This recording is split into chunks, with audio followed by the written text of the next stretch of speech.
saan to mga tugang sarong aksidente dito sa pinagsuwayan pagkakayalbay ng usahin habang pinapagtas na po mga tugang an nakabang kining Dahil naman nag-aangos, oh. hindi pagsuwayan pagkakayalbay so ito yung na-found out mga tugang an sarong parasira na naging kausa po mga tugang kan aksidente kining nag-spark na kable kan kuryente kining aliko.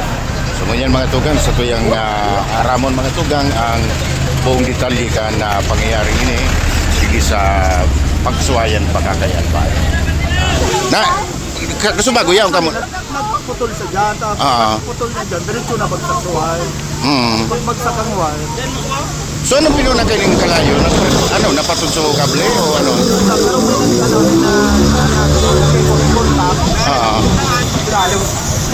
So ngunyan, dapat kan masyap daw nakuta so linya kang kuryente. Buminagsak itong kable. yun yung kabla, buminagsak. So ining tawong na kuryente tabi bro, sa inhali mo, sali siya. Para tinda po iyan sa sira. Yan po nagtitinda dyan ng sira. Binigay yun, baan pag sa diri niya ining motor, pighinguan niya na mahali sa motor, alagan, manipis kinilas niya. Nakalabto. Kahit mahani sa nakakaranin dyan, dyan pa sa ng parte, mga siguro mga 3 meters pa lang. Nahuli ito pag po sa kampag Ibig sabihin, so iraram kang kunya, nakakulaylay duman sa kable. Down sa kapanin ground. So saglit lang bagay niya, no? Siguro segundo lang na nagkaigwan ng pagsiklab ni Kalayo. Okay.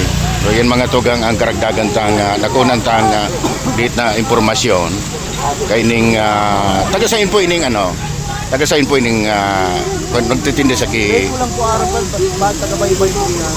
para tinda sa kisira.